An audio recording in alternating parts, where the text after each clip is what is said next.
ngira ngo twatangira rero mbaze nsuze na Africa Boy ntari akanwa we together turabashubuje kandi murakaza neza ngo tuganire muhumuza ari wadutangira ikiganiro nyakugira imana. Yego ndizera ko mukinyumva neza, ngira ngo nk'uko wari ubivuze abo turi kumwe muri iki kiganiro babibonye ko tugiye kugaruka kuri iyi nsanganyamatsiko cyangwa se iyi ngingo. Turagaruka ku nkuru. Ijwi riri hafi cyane sinzi ko ari njye kumva. Ntabwo gutya inyumva neza. Zamura kazi gatwa. Okay, ndakumva yego.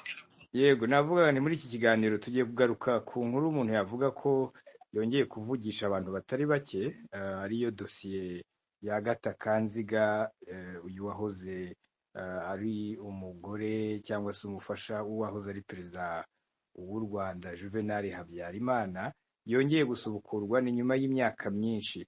Uyu Agatha Kanziga, uyu umugore wa perezida Juvenal Habyarimana wahoze ayobora u Rwanda, yakomeje kuvugwaho byinshi bijyanye n'amateka ya jenoside yakorewe abatutsi mu 1994.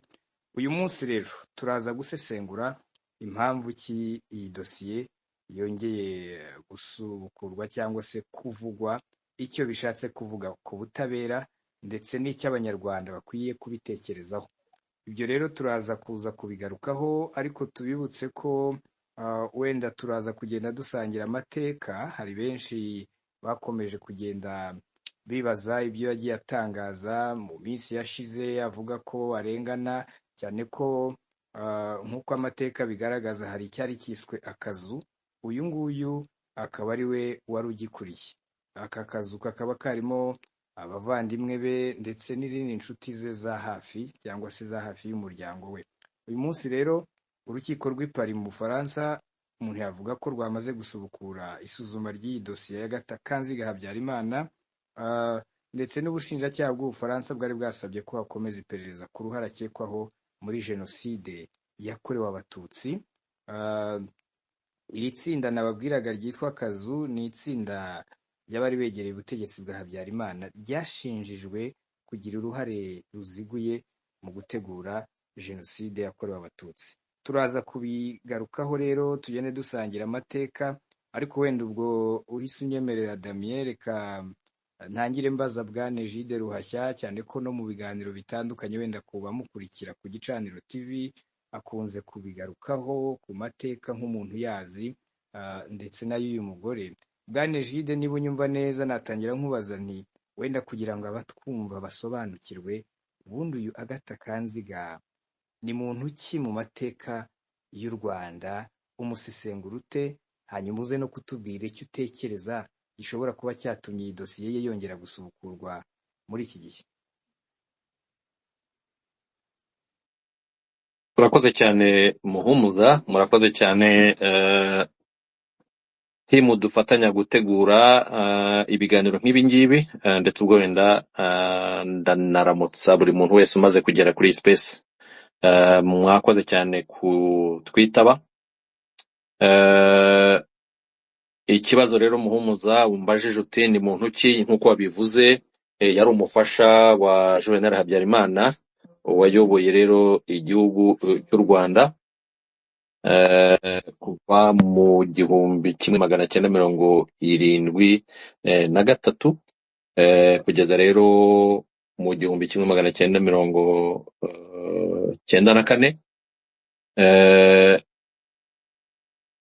Akaba rero yaragize mbese uruhare rukomeye cyane mu buyobozi cyangwa se mu butegetsi uko byitwaga icyo gihe bw'u Rwanda. Nk'uko abantu babizi, ubundi umudamu w'umufasha wa perezida ntabwo twavuga ngo aba ari umudamu uri aho nk'abandi badamu ufasha umugabo we, cyangwa se niyo aba afite akazi kakaba kazwi. Icyo tuzi ni uko nta kazi ka leta yigeze agira, ntabwo yigeze akora muri leta cyangwa ngo abe yarashinzwe indi mirimo abantu baba bazi muri leta, ariko yari afite imbaraga zikomeye muri iyo leta, bitewe nyine icyambere no kuba yari umufasha cyangwa se umugore wa perezida, ariko kandi akagira n'izindi mbaraga zihariye kubera kugira abavandimwe nabo bakomeye muri iyo leta. Wasangaga rero mu by'ukuri afite imbaraga zikomeye cyane, yaba mu buyobozi bw'igihugu, kuvuga muri decision zifatwa na leta, ariko kugira abavandimwe bakontorora buri kintu cyose kirebana n'igisirikare, kirebana na finance, ni ukuvuga ngo ndetse ubwo wenda niyo umuntu yajya no mu bucamanza, wasangaga ahantu hose haba harimo akaboko ke, bitewe n'abo yari yarashyize cyangwa se abo yari yegereje akoresheje basaza be. Ubundi ntabwo iyo turi kubivuga usanga byanze bikunze tugaruka kuri basaza be kugira ngo tugaragaze izo mbaraga. Ababizi ntabwo Habyarimana Juvenal we yari afite abo bavukana bafite imbaraga muri leta, yari afite uwo bavukana mu dogiteri muri Universite y'u Rwanda wabaga i Butare, ndetse ubwo anakora no mu bitaro bya Butare. Abandi bakaba bari ababekira babiri. Hanyuma Agatha wakagira rero wari prefe wa Ruhengeri. Kuba prefe wa Ruhengeri ntibakumve ko yari prefe bisanzwe, yari prefe w'imbaraga nyinshi cyane, yari prefe wari ufite uruvugiro rukomeye. Akagira rero uwo prefe Nizigira Nyirazo Protazi, akagira Elisa Gatwa, twabivuze inshuro nyinshi. Elisa Gatwa ngewe iyo ntekereje imbaraga yari afite, nsanga yari afite n'imbaraga zirenze iza Habyarimana, kuko yari umusirikare mu ngabo, ni ukuvuga yari colonel, akaba yari umuntu ushinzwe ibintu byose byegereye Perezida Habyarimana. Ni ukuvuga ngo yari secrétaire particulier, ni ukuvuga ngo nta kintu na kimwe cyashobora kugera kuri Habyarimana utamunyuzeho. Secrétaire particulier ni ukuvuga ngo yaba telefoni, yaba inzandiko, yaba za rendez-vous, yaba aho agomba kujya, yaba uwo babonana, yaba ikintu icyo ari cyo cyose, kugeza kuri za gahunda z'ingendo, yaba izo mu gihugu cyangwa izo hanze.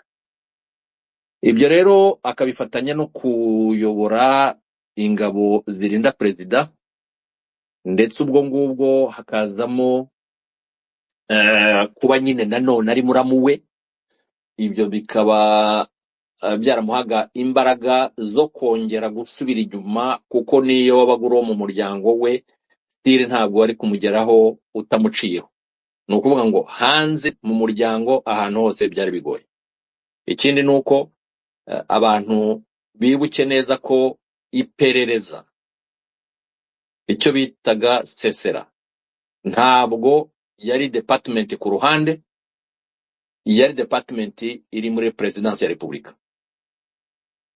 Iperereza ryabaga muri Presidence ya Repubulika. Hanyuma immigration yari departement iri muri Presidence ya Repubulika. Ibyo byose rero, kuba byose byari muri Presidence ya Repubulika, byahaga Elisa Gatwa ububasha buremereye bwo kubikontorora no kumenya ibibiberamo, kandi nabo bagatanga report kuri we. Ni ukuvuga ngo uyu muntu yari akomeye cyane mu buryo abantu badashobora kumva. Nge rero iyo mvuze nti uyu muntu rwose yari afite ububasha bukomeye cyane kurenza na Habyarimana ubwo, kuko ikintu cyose kirebana n'igihugu cyamunyuragaho yaragikontroraga. Yabaga azi ibibera mu gisirikare, yabaga azi ibibera muri guverinoma, yabaga azi ibibera muri private sector. Uyu muntu rero yarakomeye. Uyu rero nawe yari musaza we. Hakaza rero Serafe Rwabukumba wategekaga ibyerekeranye n'amadovize muri Banque Nationale, ariko yari afite na kampani ayobora. Iyi kampani yitwaga La Centrale, ikaba ari kampani yakoreraga akazu akaba rero ari famille Larigi. Famille nini, ni ukuvuga ngo famille ivuyemo abo ngabo tuvuze, ikagenda ikagera kure gatoya, hakajyamo n'abandi amazina twagiye tuyagaragaza, banzirorera, ba Serubuga, bagosora, umuntu ashobora kuyikomeza akagenda akagera kuri uriya wari director wa Bakar. Ni benshi umuntu yitonze ashobora kugarura amazina ahangaha abantu bakumva icyo ari cyo akazu. Ibyo ari byose akazu karavuzwe n'abantu bafataga ibyemezo byose birebana n'ibiri mu gihugu bibanje guca muri uwo muryango ukabyemeza.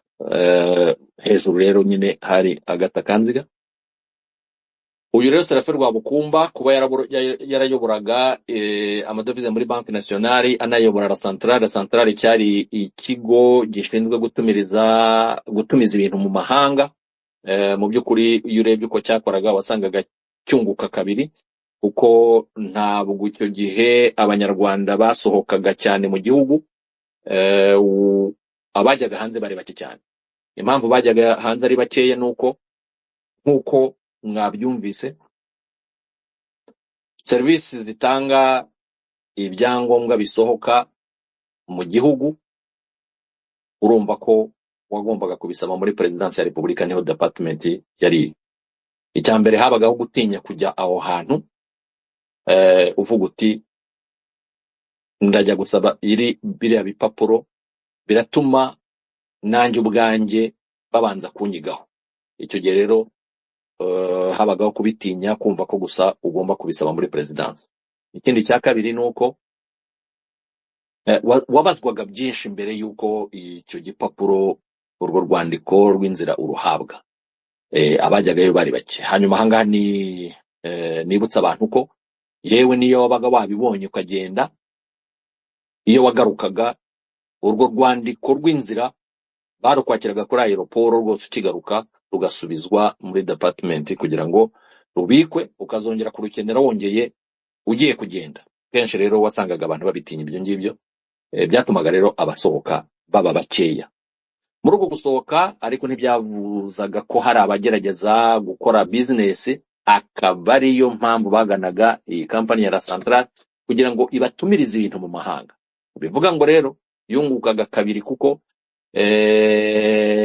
yafataga amadovize ikatumaho ibyo ibintu bikaza bakabiguha ku kihe giciro, ese babiguze ku kihe, hanyuma kandi iyo kampani itari bwishyure imisoro.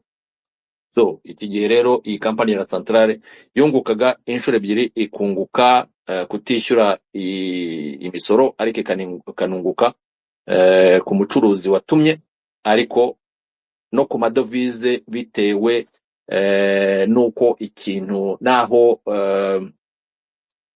kuvunja bigeze, aho ngaho naho hakabamo kunguka gukabije. Ibi rero byari ibya Serafe Rwabukumba.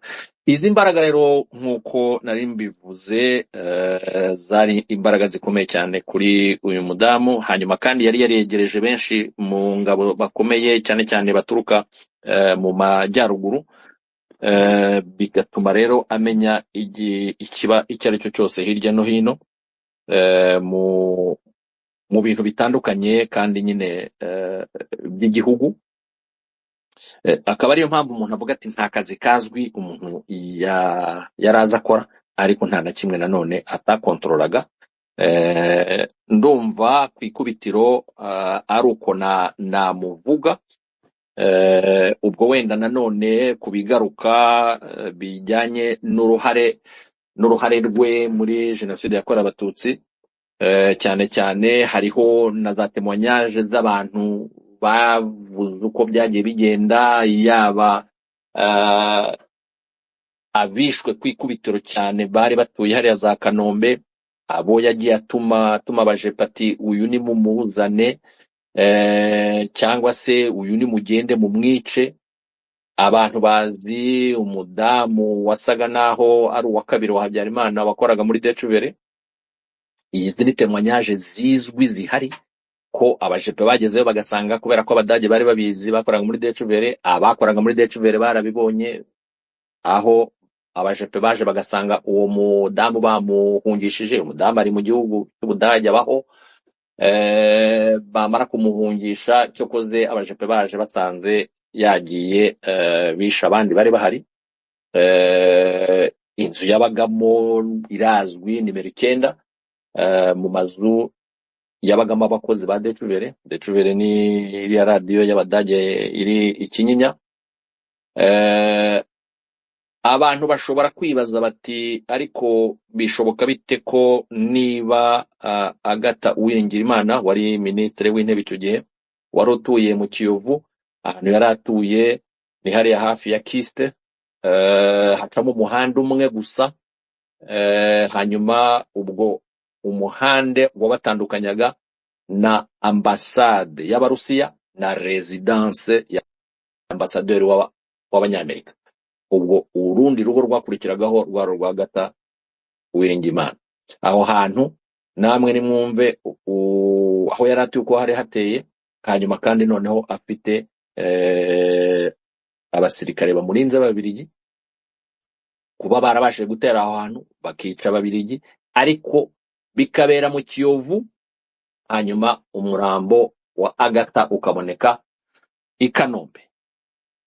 Ni ibintu bitumvikana. Ibi nabyo bivugwa ko yamutumyeho, ko ahubwo nibareba neza bazasanga Agatha yari afitemo uruhare rukomeye cyane mu kuba Premier Ministre yaraguye rwose, ahubwo no mu gipangu iwabo. Noneho igihe cyo kugenda, kuko yavuye i Kigali tariki 9, noneho umurambo we ukajyanwa mu kigo cya gisirikare cy'i Kanombe.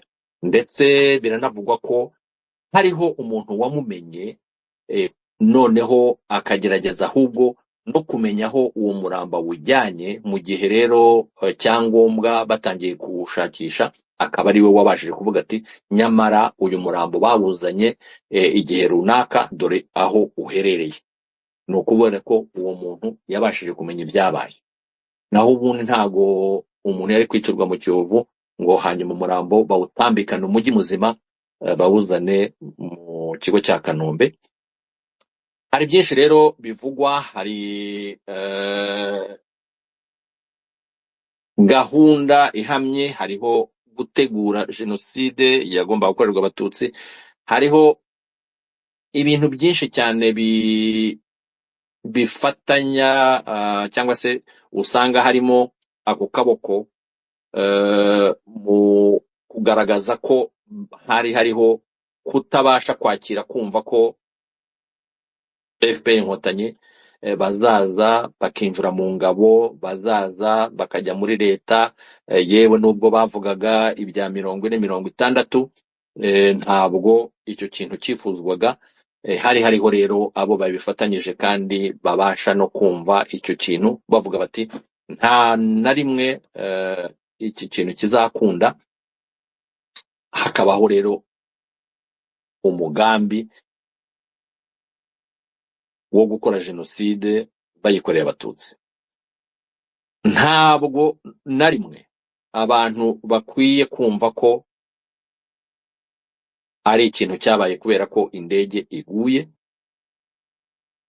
Ni ikintu cyari kiriho kandi kizweho, ahubwo kuba indege yarabaye imbarutso,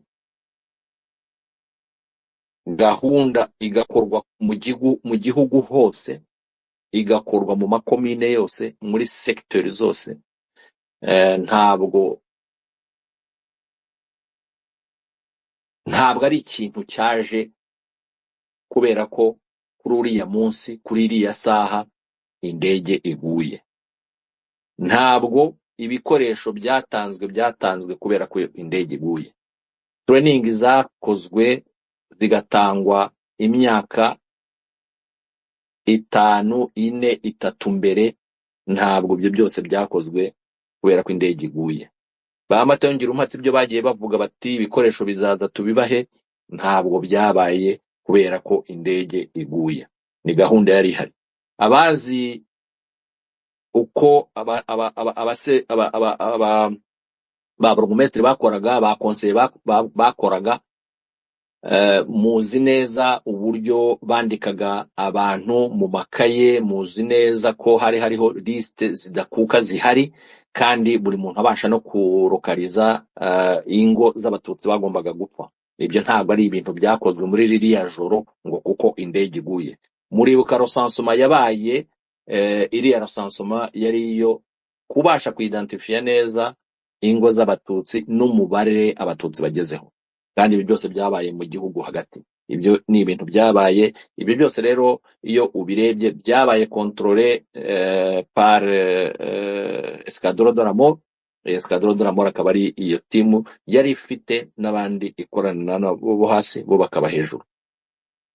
Izo zose rero ndagira ngo mbabwire ko hejuru habaga influence y'ikitwaga aba membre du comité central. Les membres du comité central umuntu agiye areba umwe mushobora kureba mugasanga nanone bose bagaruka muri iki kintu cya Escadron de la Mort. Akaba rero nanone ari abantu bagaruka mu kugira ubutoni kwa Agatha Kanziga. Umuntu rero avuga ati kuba aba bantu bagaruye iyi dosiye nuko mu by'ukuri habayeho kongera gushishoza, ahubwo wenda umuntu akavuga ati uwari wabashije kuvuga ko igomba gushyingurwa, mbese iki kintu ntikizongere kugaruka. Umuntu akibaza ati yari yahereye kuki? Kuba rero byongeye bigarutse ni ukuvuga ngo bagiye kubyigaho kurushaho, ikindi kandi bashaka ibimenyetso kurushaho, cyangwa se batange n'ibindi batatanze. Akaba ari ikintu rero cyiza ku banyarwanda kugira ngo bakomeze bashake. Numvishe ko hajemo noneho n'abadamu bishyize hamwe, abadamu 600 banditse n'amaretre. Wenda bishobora no kuzatuma n'abarya abana bo muri orphelina ya Gisimba batwaye abana 25 bakaburirwa irengero, abo nabo bishobora kuzagira dosiye igaruka bikaramforosa iki kirego. Ni byinshi umuntu ashobora kuvuga, reka dusangire ijambo ubwo n'abandi bafite bindi bazi. Ibyo ni biba bije mu mutwe aho umuntu agereza kwibuka. Mbashimira cyane. Urakoze muhumuza, murakoze timu. Urakoze cyane Bwana Egide, ngira ngo ugerageje rwose kubinyuramo kudusangiza amateka, ariko nari ngiye kubaza na Bwana Damien Nkaka. Hari abantu bamwe bavuga ko ubutabera bwatinze kuri iyi dosiye, ubitekerezaho iki? Hanyuma ubwo nawe ukurikije ibyo Egide yatubwiye, icyo utekereza gitumye n'ubundi nyuma y'imyaka iyi dosiye yongera gusukurwa muri iki gihe turi kwibuka jenoside yakorewe abatutsi ku nshuro ya 32, ubisesengura ute mu mboni yawe? reka manze nkumvishe akadokimantere gatoya kavugiye kuri TV5 kugira ngo karagwa igisobanuro, kandi ndaza kubyongera kubivugaho. Anne Hirazo est considéré comme sans doute le responsable de l'assassinat de Diane Fossey, la célèbre primatologue américaine, assassinée sur le mont Karisimbi 9 ans avant le génocide. Donc, les crimes de la CASU ont commencé bien avant le génocide et tout le monde au Rwanda craignait cette organisation secrète, mais finalement pas si secrète. Donc cette décision de la Cour d'appel de Paris signifie qu'Agathe Habyarimana pourrait désormais être mise en examen? Effectivement, on peut penser que les juges qui vont reprendre ce dossier, il y a une des deux juges qui a changé d'affectation, donc on va nommer une nouvelle juge ou un nouveau juge.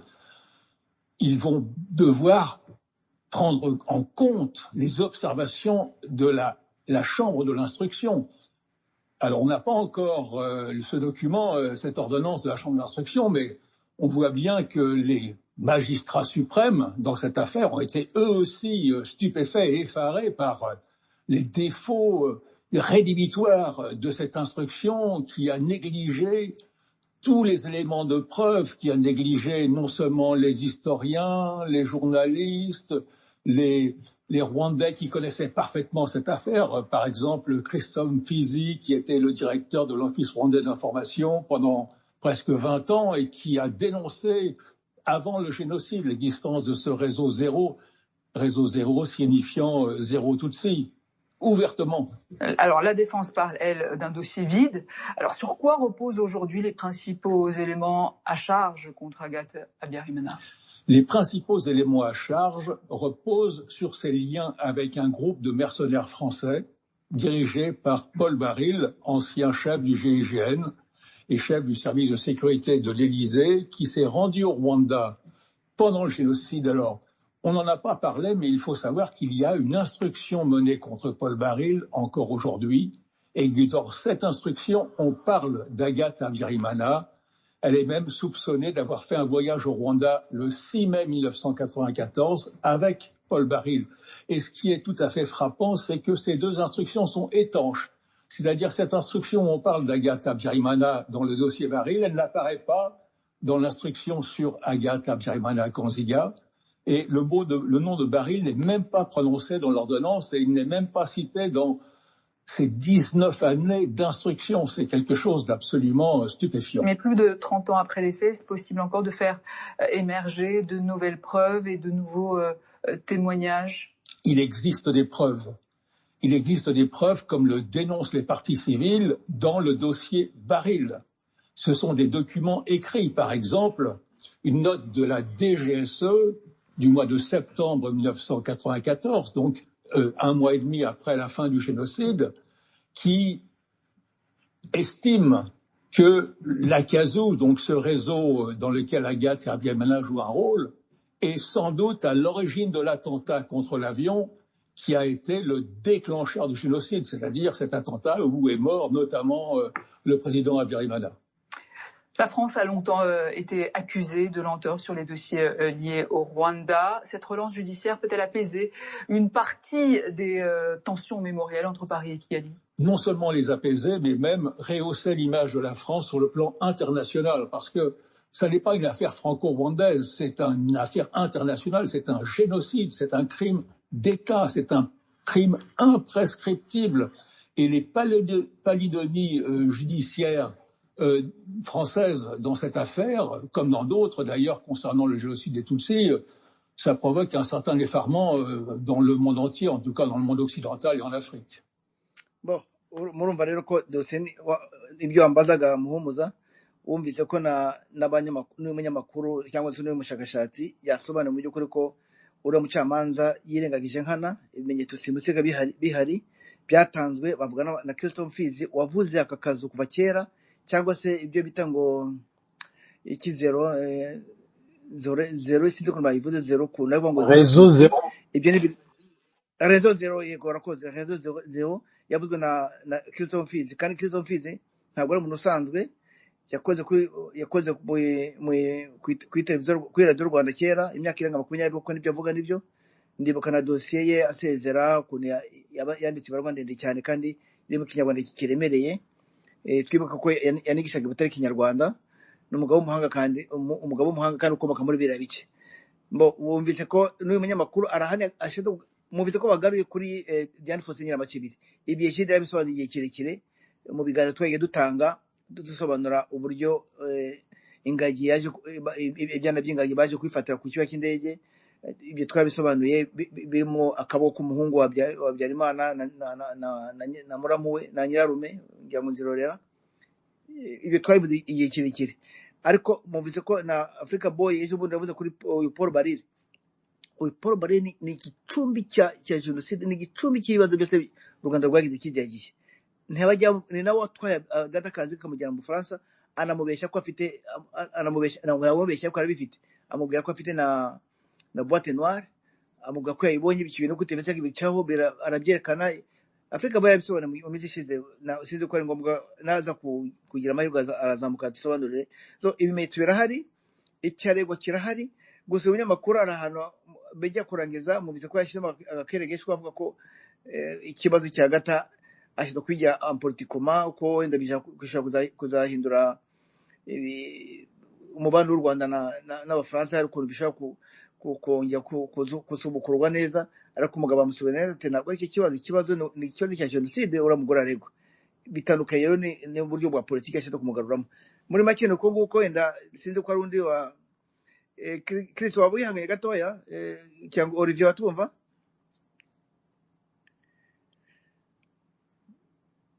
ntacyo umuhumuza nagushubije sinzi ukuntu kuko tuje Olivier ku ngira ngo ntabwo akadami.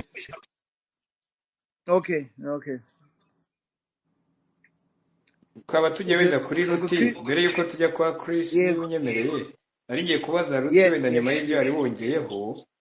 Ruti niba utwumva gusubukura iyi dosiye ku ruhande rw'abarokotse jenoside utekereza ko jenoside yakorewe abatutsi bivuze iki kuri ubu ngubu? urakoze muhumuza bisobanuye ko nta uzapfana ideni ry'amaraso yamennye y'abatutsi mu gihe akiriho.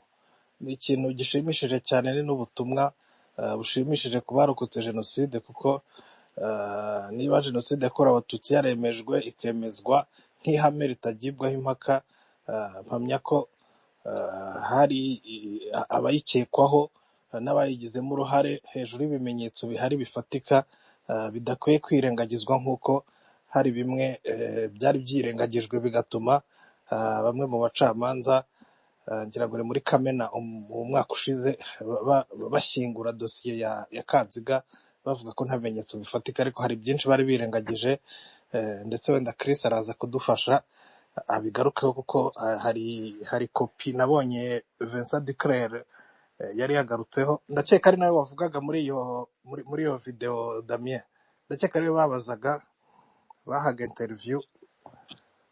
Ubwo Chris araza kubigarukaho cyane, ariko icyo navuga ni uko kuba rescape ni ikintu gishimishije, kandi ni n'ubutumwa bugaragaza ko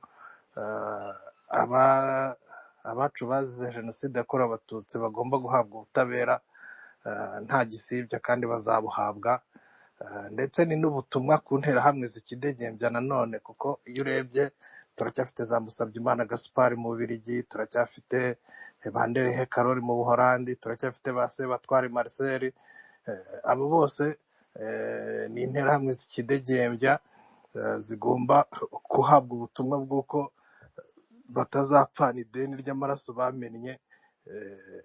Gukurikirana Kanziga ni ikintu gishimishije, kandi no kuba bongeye gusubukura iyo dosiye birareba buriya n'abahakana jenoside barimo n'umuhungu we Habyarimana Jean Luc, ndetse n'umwishywa we ngira ngo ari we Mukiza Zigira Nyirazo.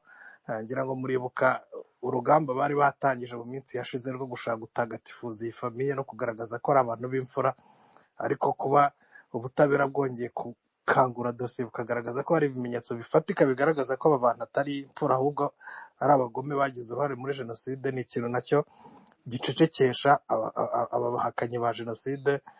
Nacyo nkaba numva ari ikintu dukwiye kwishimira. Ndumva ari ubwo ibyo naba mvuze, wenda turakomeza tuganire. Murakoze muhumuza. Urakoze cyane Ruti. Damien ngira ngo noneho ubwo watangira kumfasha kwakira abantu ukaduhera n'ikaze Chris. yego Chris wiriwe neza. Iriwe neza Damien, mwiriwe neza mwese iteraniye. Yego warakoze kuza.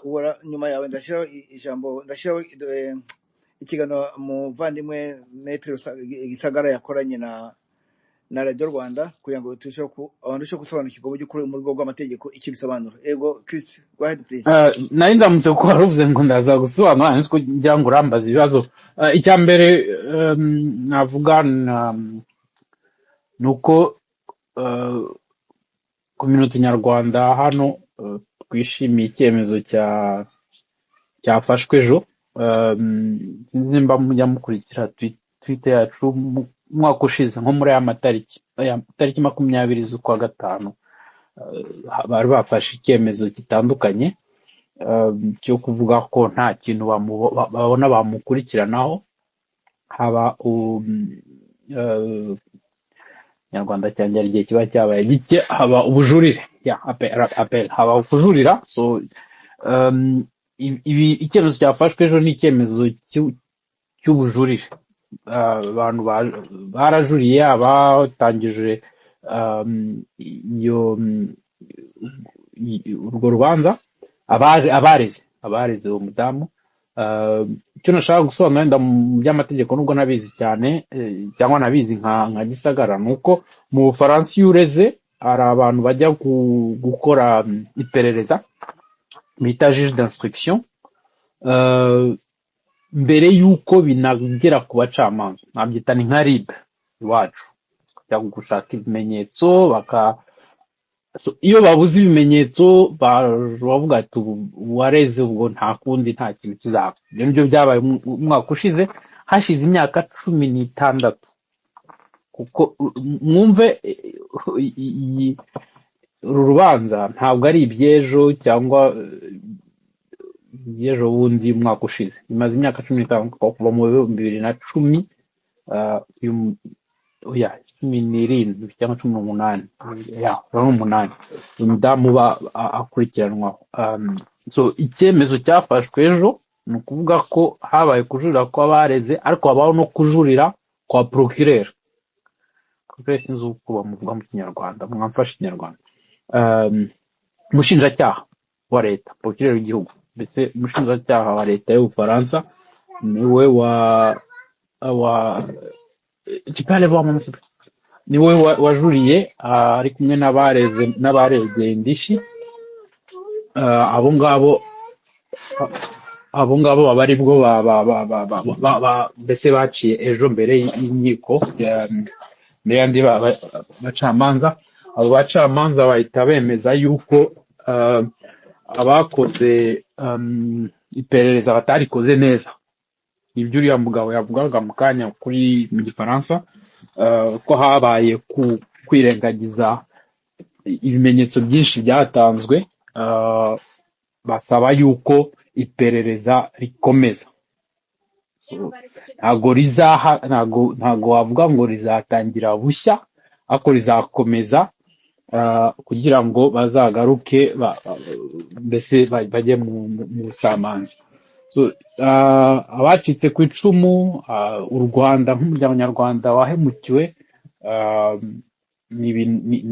biri kugenda mu rugendo rwiza, inzira nziza yo kuba iryo perereza rikomeje. Ikibabaje ni uko bifata imyaka 18, bamwe bahawe ibyo ngibyo bakabyirengagiza. Ariko muri hano abahanga benshi murabizi, muribuka ko higeze kubaho umucamanza witwa Bruguiere wagiye agakora ibintu bimwe, undi mugenzi we akaza akavuga agakora ibindi bihinyuza. So ibyo nabyo biba mu mategeko ya hano, ko abacamanza barigenga. Ndavuga barigenga, byitwa ko bigenga, ariko abantu ni abantu bashaka kugira icyo mvuga. Icyambere nuko n'ejo bundi hari umuntu wabimbaje, hari ikigaragara ko mu Bufaransa hari abantu batangiye no kwibaza ngo ariko se kuki ibi bintu bitajya imbere. Ikibabaje nuko byatinze. Ikindi ndashaka kuvuga ko nubwo nta coincidence ibaho, mu kanya ibyo bari babaje uriya musaza muri interview bavuga ati kuki bibaye mu kwa gatanu. Dukunze kubona mu myaka yose mugiye basesenguza mwazajya muraba ko ibyemezo byinshi bijya biba hagati muri iminsi 100. Sinzi impamvu, ariko nuko nguko bimeze. Nimba ari uko biba byaciye muri media, mu binyamakuru, sinzi, ntago navuga impamvu, ariko ikigaragara nuko hajya haba ibyemezo nka biriya cyane. Urumva nimba byarabaye mu kwa gatanu umwaka ushize bikaba mu kwa gatanu uyu mwaka, ese nuko babyiga mu mwaka ku wundi, ntago mbizi. Ariko urabona ko byabaye ku matariki ajya gusa. Nagiye no kubireba mu itangazo twakoze nka diaspora nyarwanda ya hano. Ikindi navuga cyiza cyari ngewe ku bwanjye cyanshimije nuko uyu mudamu, sinzi mba kimwe n'umuhungu we, bari bamaze igihe basa naho bari kwiyeza, sinzi mba bivugwa, se blanchir, bajya ku ma interview. Murabizi ko atavugaga mbere, yamaze imyaka nka 20 hafi atavuga. Ejo bundi yagiye kuri televiziyo, kuri YouTube n'iki, ndakeka bifite aho bihuriye n'ibya Kongo n'ibyo bashaka kugaruka. So ni nkaho ibyo abanyarwanda tuzi bamwe tuvuge ko dukeka by'akazu kasaga naho kagarutse. Ariko ko mwarimu bivuze anyway ntabwo nshaka guca urubanza kangume muri munyanganire ntabwo nkoresha ibyanjye ndavuga nk'umuyobozi cyangwa nk'uhagarariye abandi ntabwo ndi buvuge imbamutima zanjye icyo navuga gusa ni uko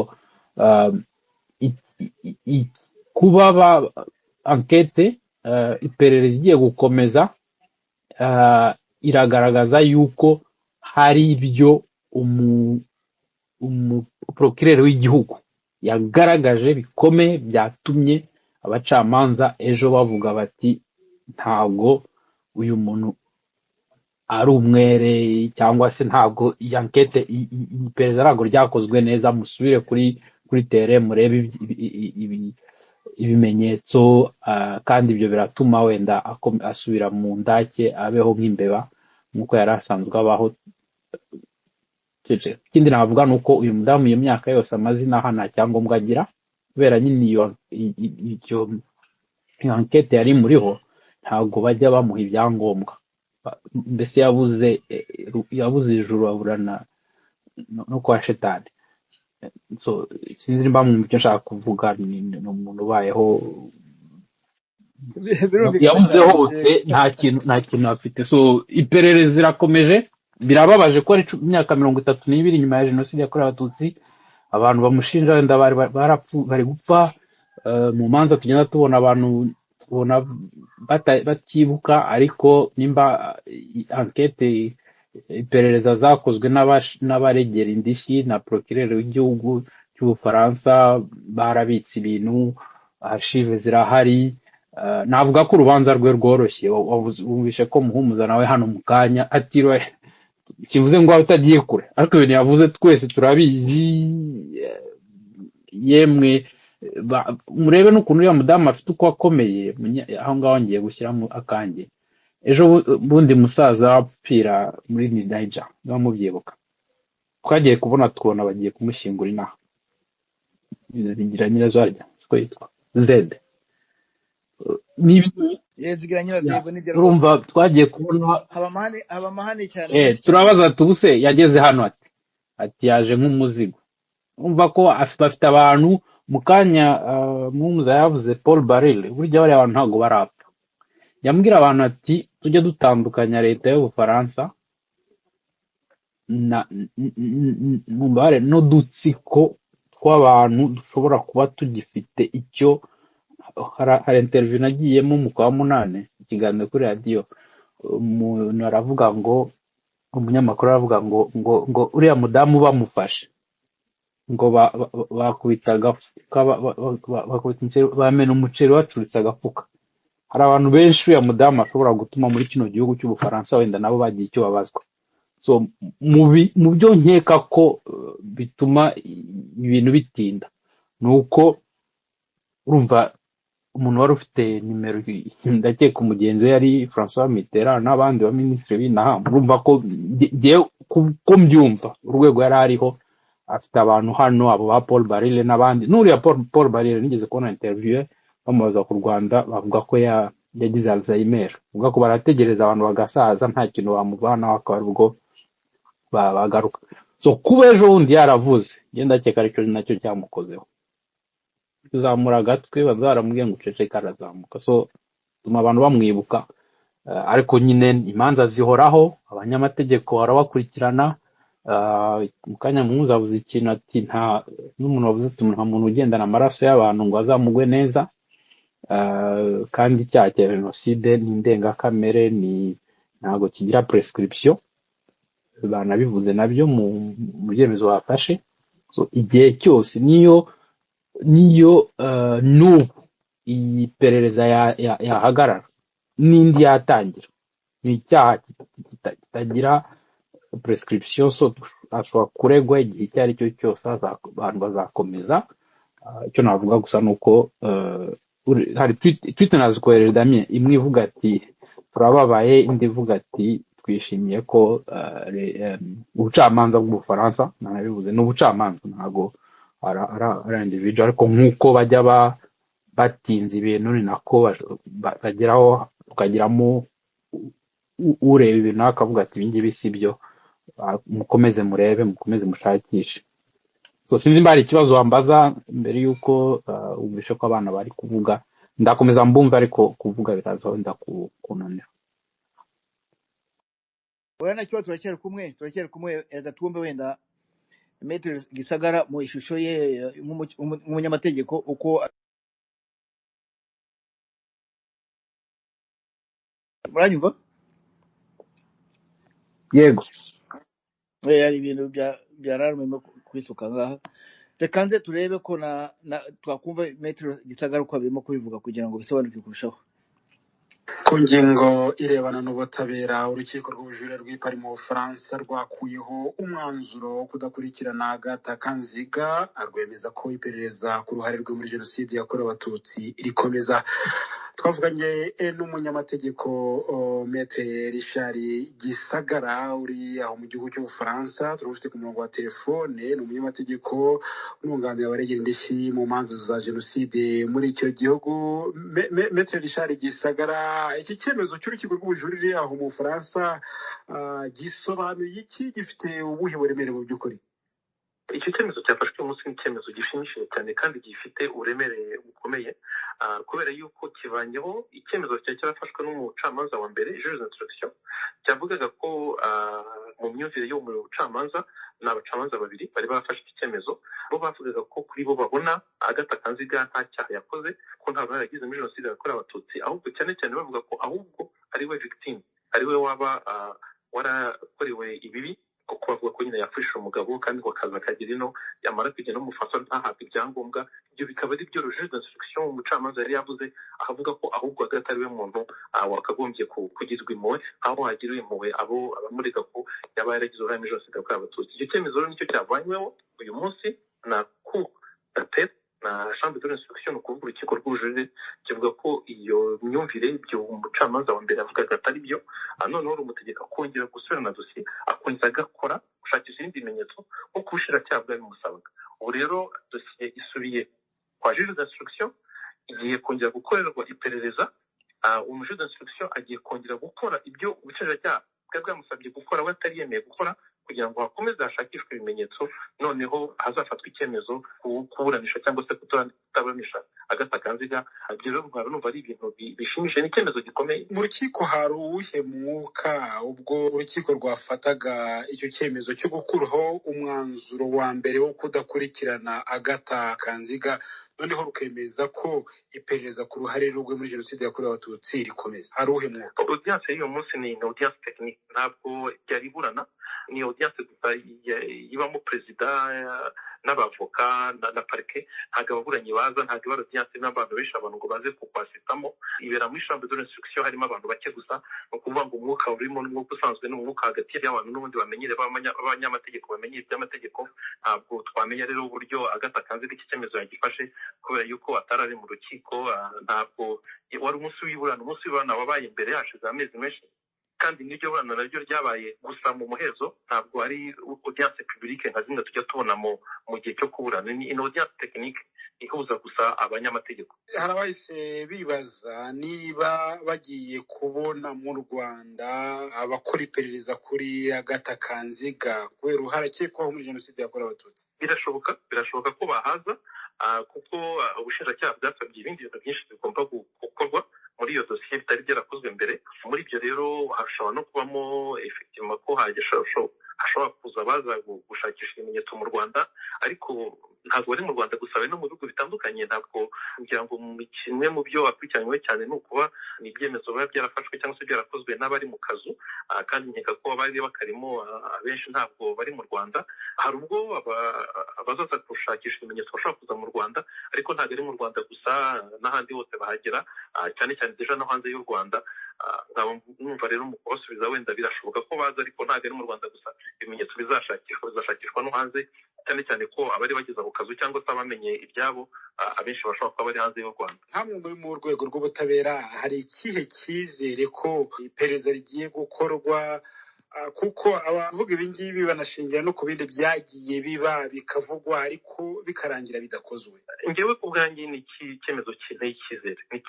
Ntabwo navuga ngo birarangiye ngo Agatha Kanziga ngo azaburana ejo cyangwa ejo bundi, ntawabimenya kubera yuko icyemezo cyafashwe n'urukiko ni ukongera gufungura iperereza, ariko ku bwanjye tuva kongera gufungura iperereza byongera no gufungura amahirwe yuko yakwitaba ubucamanza akisobanura ku byo akurikiranyweho, kubera yuko iyi dosiye ni dosiye yatangiye kera cyane, itangira hano mu Bufaransa hari ibintu byinshi bitarasobanuka, hari n'imyumvire itameze nk'uko imyumvire imeze ubu ngubu ku bijyanye na jenoside, kuko no mu nzego z'ubucamanza harimo abantu na bamwe bari bafite ibintu na bimwe batumva cyangwa se bafite imyumvire yabo bihariye.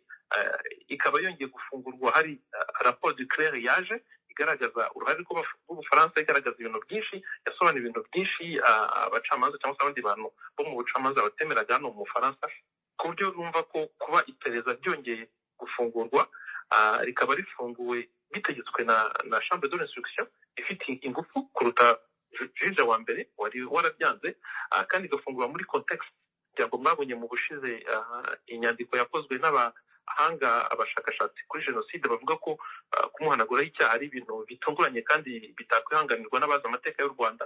Nkaba numva rero ibyo ngibyo byongera amahirwe ko uriya mudamu yazashyikirizwa ubutabera akisobanura mu byo akurikiranyweho. Ku bwanjye nkaba numva amahirwe ari menshi yuko ibintu byazarangira neza, ubutabera bugatangwa, abakoresha jenoside yakorewe abatutsi bakabona ubutabera buhagije, abantu bose nuko bahungiye mu Bufaransa cyane cyane n'abakomeye, kuko ngira ngo murabona ko muri iyi minsi kugera ubu ngubu ababurana ni nabo hari bamwe namwe bari bafite poste zikomeye ariko abari hejuru cyane na n'ubu ntabwo ubucamanza burabageraho, tukaba dufite icyizere cy'uko nabo ubucamanza buzabageraho uhereye no kuri abo ngabo tumaze kuvuga bari bamwe mu bari bazwi cyane mu Rwanda. Maître Richard, birumvikana rero nk'ibyo Christian yavuze mu kanya, kuko bazabazwa bari mu Bufaransa, bari no hirya no hino, bari mu muryango wa Habyarimana cyane cyane, ariko sinzi ko umuryango wa Habyarimana icyo uzafasha ubutabera, ahubwo ngira ngo babaza aba victime bari mu gihugu, ngira ngo nibo bakeneye gutanga témoignage yabo, ngira ngo niko byasobanuka kurushaho.